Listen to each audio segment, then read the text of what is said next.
Assalamualaikum warahmatullahi wabarakatuh. Perkenalkan, nama saya Muhlisin Dwi Cahyo, NIM 108. Lanjut pada penjelasan konsep prinsip dasar ruang lingkup ekonomi makro Islam.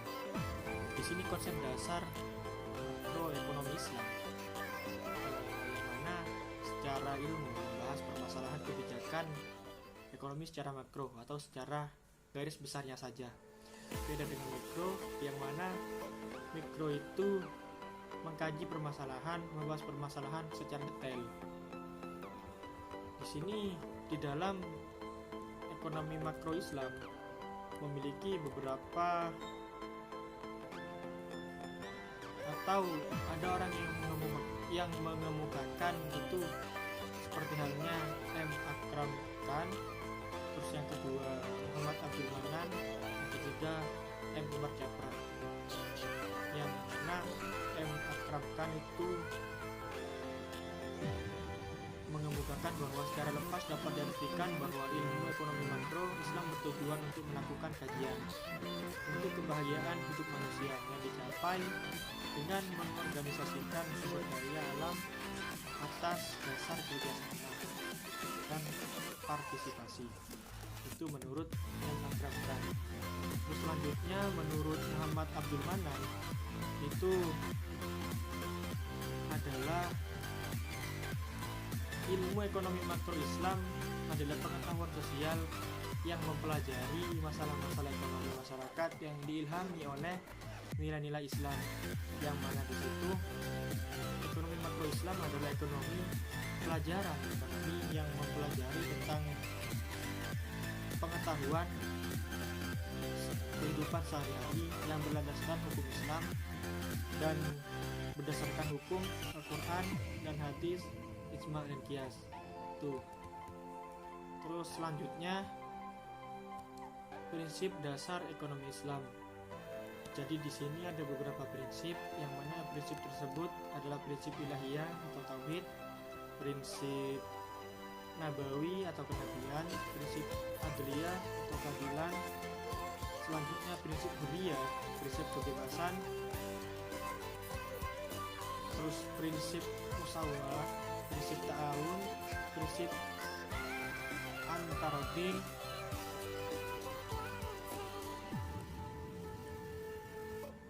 Untuk arti dari prinsip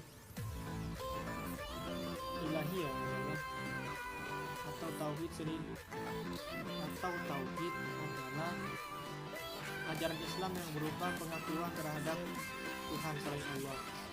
Jadi di sini adalah dasar pertama umat Islam bahwasannya tiada Tuhan selain Allah. Terus prinsip yang kedua kenabian, bahwa prinsip ini menjelaskan bahwa Nabi Muhammad SAW merupakan model yang ideal dalam segala perilaku, termasuk juga perilaku berbisnis yang dapat diteladani serta dapat diimplementasikan oleh setiap manusia, khususnya para pelaku berbisnis. Jadi di situ panutan kita terhadap kalau melakukan kegiatan berbisnis itu adalah Nabi Muhammad SAW. Terus yang ketiga adalah prinsip adliyah, prinsip keadilan, yang mana di dalam bahasa Arab sinonim dari salaf adalah al-mizan atau seimbang, keseimbangan atau moderasi. Kata keadilan dalam Al-Quran kadang disamakan dengan al-qids. Pada umumnya keadilan adalah keadaan di mana setiap orang memperbolehkan atau memperoleh apa yang menjadi haknya, dan setiap memperoleh kebahagiaan yang sama dari kekayaan kita bersama. Itu adalah menurut prinsip adliyah, prinsip keadilan. Terus yang selanjutnya prinsip hurriyah, kebebasan. Prinsip hurriyah di sini adalah prinsip Islam yang paling mulia sejak agama ini muncul ke dunia, yang mana prinsip kebebasan tersebut adalah kebebasan berpikir atau mengeluarkan pendapat. Selanjutnya prinsip musyawarah. prinsip persamaan musyawarah, manusia semuanya adalah sama. Jadi tidak memandang manusia itu raja atau rakyat biasa. Itu di mata Allah derajatnya sama-sama manusia. Terus selanjutnya prinsip ta'awun, prinsip tolong-menolong, yang mana memberikan pelayanan terbaik terhadap sesama umat manusia adalah pekerjaan yang paling mulia dan merupakan pintu kebaikan bagi siapa saja yang melakukannya. Jadi di situ sudah ditegaskan bahwasanya memberikan pelayanan terbaik atau saling membantu kepada orang lain, tolong-menolong, itu merupakan pekerjaan yang sangat mulia dan itu bisa mengantarkan kita ke dalam surga dengan cara tolong-menolong. Terus prinsip yang terakhir, prinsip Antarodin adalah prinsip suka sama suka, menyatakan bahwa setiap bentuk muamalah antar individu atau antar pihak harus berdasarkan kerelaan.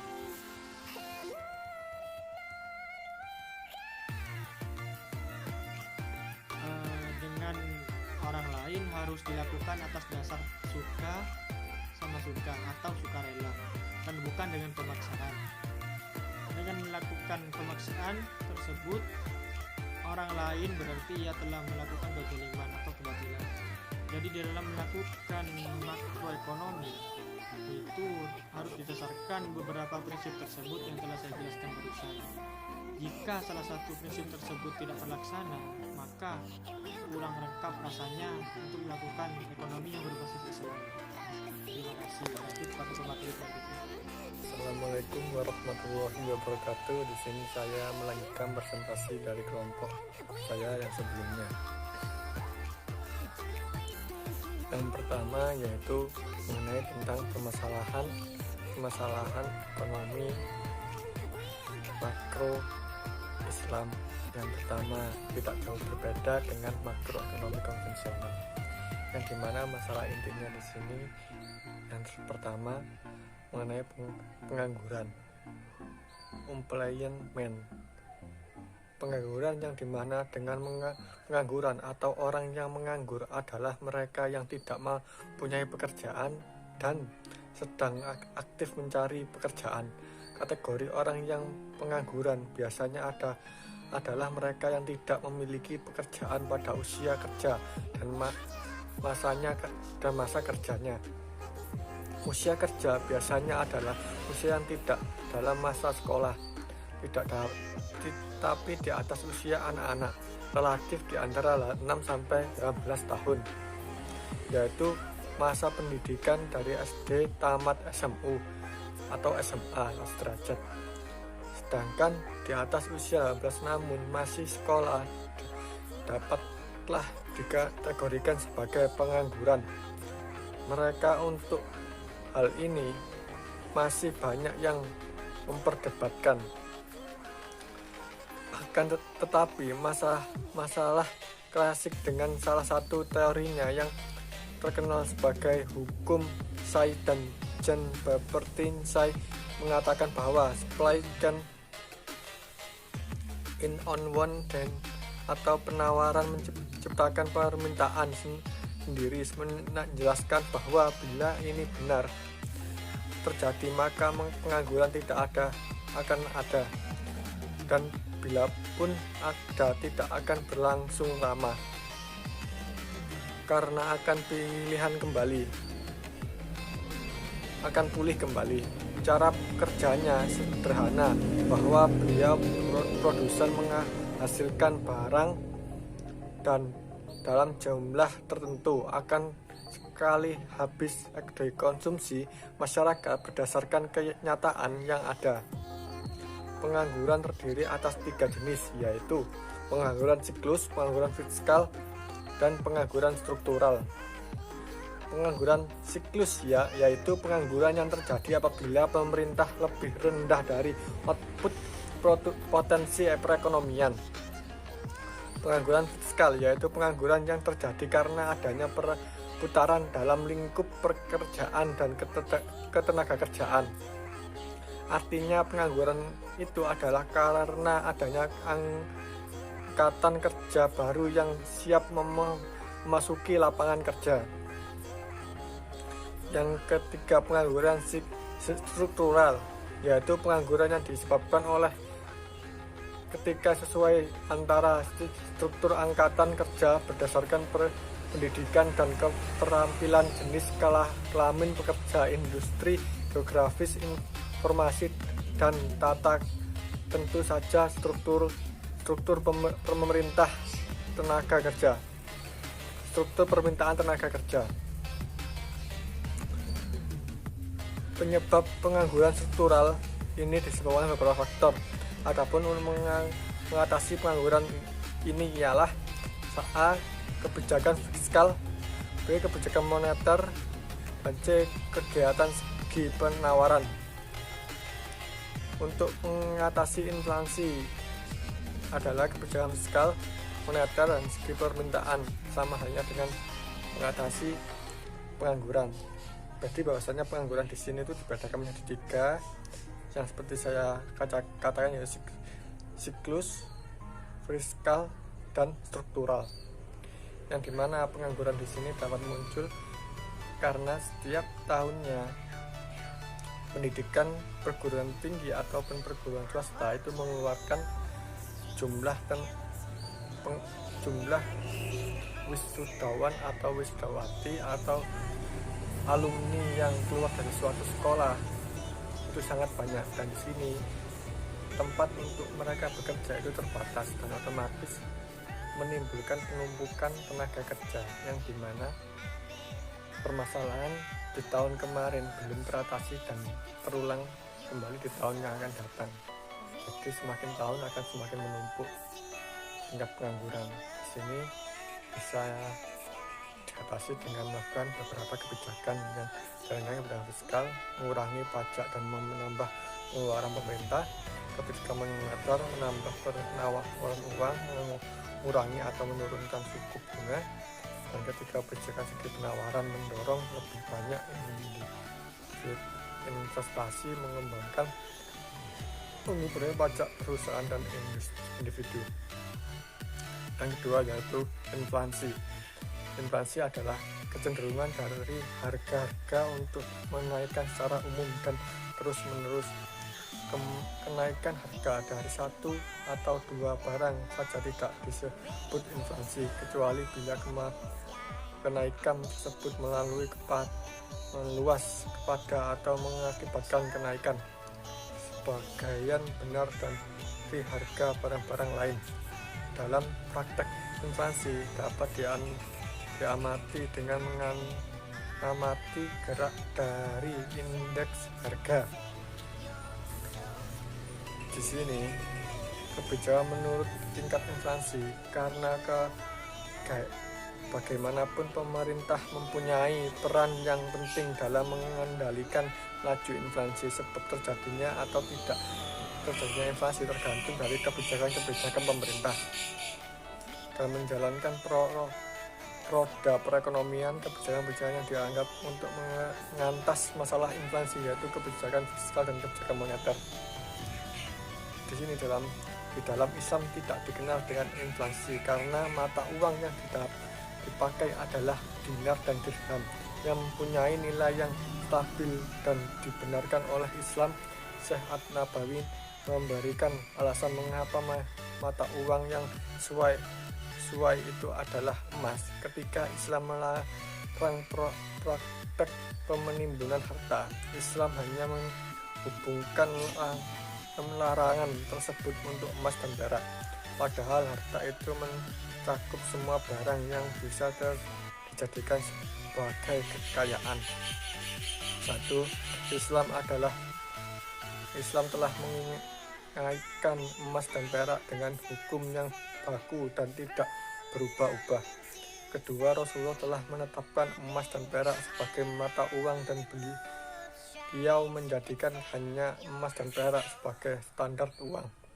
Ketika Allah Subhanahu wa taala mewajibkan zakat uang, Allah telah mewajibkan zakat tersebut dengan nisbah emas dan perak. hukum-hukum tentang pertukaran mata uang yang terjadi dalam transaksi uang hanya dilakukan dengan emas dan perak, begitupun dengan transaksi lainnya.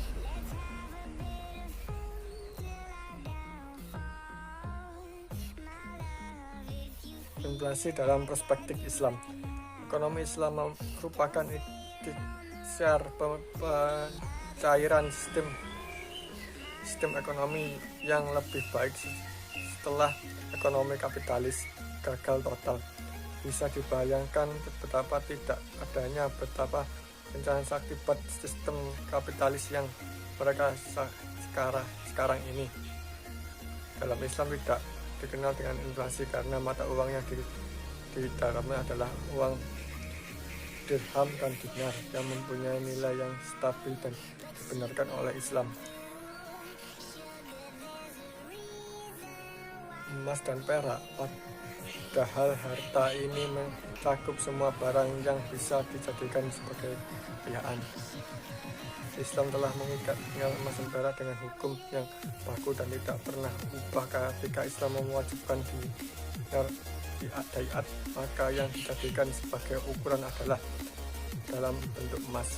Rasulullah telah menetapkan emas dan perak sebagai mata uang dan beliau menjadikan hanya emas dan perak sebagai standar uang. Ketika Allah menerapkan zakat uang, Allah telah mewajibkan zakat tersebut dengan nisab emas dan perak. Hukum-hukum tentang perubahan uang yang telah terjadi dalam transaksi uang hanya dilakukan dengan emas dan perak. Pula dengan transaksi lainnya hanya dinyatakan dengan emas dan perak. Malah berdasarkan itulah dalam Islam itu sendiri mengapa tidak dikatakan inflasi, karena dalam Islam mengatasnamakan di sini sistem pertukaran yaitu emas dan perak dan menjadi patokan umumnya. Karena di sini emas dan perak menjadikan sistem mata uang yaitu baku yang tidak dapat berubah dan hukumnya kekal. Itu presentasi dari saya, kurang lebihnya mohon maaf. Assalamualaikum warahmatullahi wabarakatuh. Assalamualaikum warahmatullahi wabarakatuh. Perkenalkan, nama saya Tia Novianti dari kelas 4D NIM belakang 141. Di sini saya akan menjelaskan mengenai indikator yang penting pada makroekonomi. Indikator makroekonomi sendiri adalah statistik yang menunjukkan bahwa status ekonomi sebuah negara itu bergantung pada area tertentu dari ekonomi itu sendiri. Contohnya seperti industri, pasar tenaga kerja, perdagangan, dan lain-lain. Nah, menurut Samuelson, ada beberapa hal untuk memahami sebuah indikator pada makroekonomi. Ada 6. Yang pertama adalah pengumuman suku bunga. Suku bunga ini memainkan peran paling penting dalam menggerakkan harga mata uang di pasar valuta asing. Sebagai lembaga yang menetapkan suku bunga, Bank Sentral merupakan aktor yang paling berpengaruh. Suku bunga mendikte arus investasi karena mata uang yang merupakan representasi dari ekonomi suatu negara.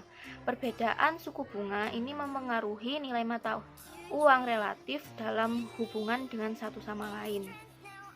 Yang kedua adalah produk domestik bruto, yang mana PDB adalah ukuran terluas dari ekonomi suatu negara yang mewakili total nilai besar dari sebuah barang dan jasa yang diproduksi di suatu negara selama tahun tertentu. Nah, untuk indeks harga konsumen atau IHK ini merupakan indikator inflasi yang paling penting. Indeks ini mewakili perubahan tingkat harga eceran untuk keranjang konsumen dasar. Inflasi terikat secara langsung dengan daya beli mata uang dalam negeri dan mempengaruhi posisinya di pasar internasional. Dan yang ketiga adalah indikator ketenagakerjaan, yang mana indikator ketenagakerjaan ini mencerminkan kesehatan ekonomi atau siklus bisnis secara keseluruhan untuk memahami bagaimana ekonomi ini berfungsi. Penting untuk mengetahui jumlah pekerja yang diciptakan atau dihancurkan. persentase tenaga kerja yang aktif bekerja dan jumlah orang baru yang mengklaim sebagai pengangguran. Terus yang keempat adalah penjualan eceran, yang mana indikator penjualan eceran ini dirilis secara bulanan dan penting bagi pedagang valuta asing karena menunjukkan kekuatan keseluruhan belanja konsumen dan keberhasilan stok eceran. Yang kelima adalah neraca pembayaran, yang mana neraca pembayaran ini mewakili rasio antara jumlah pembayaran yang diterima dari luar negeri dan jumlah pembayaran ke luar negeri. Hal ini menunjukkan total operasi perdagangan luar negeri, neraca perdagangan, dan keseimbangan antara ekspor dan impor, pembayaran transfer. Yang keenam adalah kebijakan fiskal dan moneter pemerintah, yang mana stabilisasi ekonomi atau misalnya seperti kesempatan kerja penuh, pengendalian inflasi, dan keseimbangan pembayaran yang adil ini tuh merupakan salah satu tujuan yang berusaha untuk dicapai pemerintah melalui manipulasi kebijakan fiskal dan moneter. Mungkin hanya itu saja yang dapat saya sampaikan. Kurang lebihnya saya mohon maaf. Wassalamualaikum warahmatullahi wabarakatuh. Assalamualaikum warahmatullahi wabarakatuh. Perkenalkan, nama saya Fitria Indarti Rosalina, NIM 1907011000013. Di sini saya akan meneruskan penjelasan dari pemateri sebelumnya, yaitu tentang kebijakan ekonomi makro dan siklus bisnis. Kebijakan ekonomi makro adalah bentuk kebijakan yang diambil oleh pemerintah suatu negara yang ada prinsipnya, bertujuan untuk menstabilkan perekonomian dan menciptakan pertumbuhan ekonomi ke arah yang positif. Setiap kebijakan ekonomi bertujuan untuk mengatasi masalah-masalah ekonomi yang dihadapi. Adapun kebijakan makroekonomi dibagi menjadi dua. Yang pertama, kebijakan moneter dan kebijakan fiskal.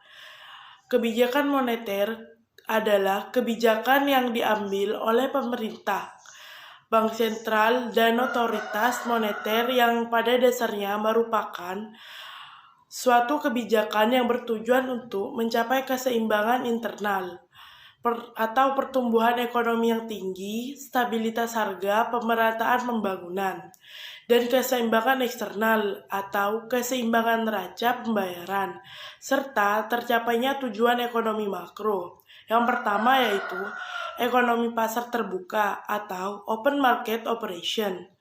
2. Fasilitas diskonto atau discount rates. 3. Rasio cadangan wajib atau reserve requirement ratio. 4. Himbauan moral atau moral persuasion. Yang kedua yaitu kebijakan fiskal. Kebijakan fiskal adalah suatu kebijakan ekonomi dalam rangka mengarahkan kondisi perekonomian untuk menjadi lebih baik dengan jalan mengubah penerimaan dan pengeluaran pemerintah. Kebijakan ini mirip dengan kebijakan moneter untuk mengatur jumlah uang beredar, namun kebijakan fiskal lebih menekan pada peraturan pendapatan dan pembelanjaan pemerintah. Selanjutnya yaitu siklus bisnis. Siklus bisnis berdampak pada inflasi, pengeluaran pemerintah, ketenagakerjaan, penjualan, produksi, dan beberapa aspek perekonomian.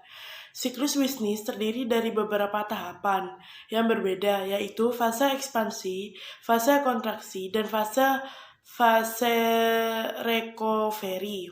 Yang pertama, fase ekspansi. Yang kedua, fase kontraksi. Yang ketiga, fase pemulihan. Sekian penjelasan dari materi yang telah saya sampaikan. Selanjutnya akan dijelaskan oleh teman saya. Kebijakan fiskal adalah suatu kebijakan ekonomi dalam rangka mengarahkan kondisi perekonomian untuk menjadi lebih baik dengan jalan mengubah penerimaan dan pengeluaran pemerintah. Kebijakan ini mirip dengan kebijakan moneter untuk mengatur jumlah uang beredar, namun kebijakan fiskal lebih menekan pada peraturan pendapatan dan pembelanjaan pemerintah. Selanjutnya yaitu siklus bisnis. Siklus bisnis berdampak pada inflasi, pengeluaran pemerintah, ketenagakerjaan, penjualan, produksi, dan beberapa aspek perekonomian. Siklus bisnis terdiri dari beberapa tahapan yang berbeda, yaitu fase ekspansi, fase kontraksi, dan fase recovery. Yang pertama, fase ekspansi. Yang kedua, fase kontraksi. Yang ketiga, fase pemulihan. Sekian penjelasan dari materi yang telah saya sampaikan.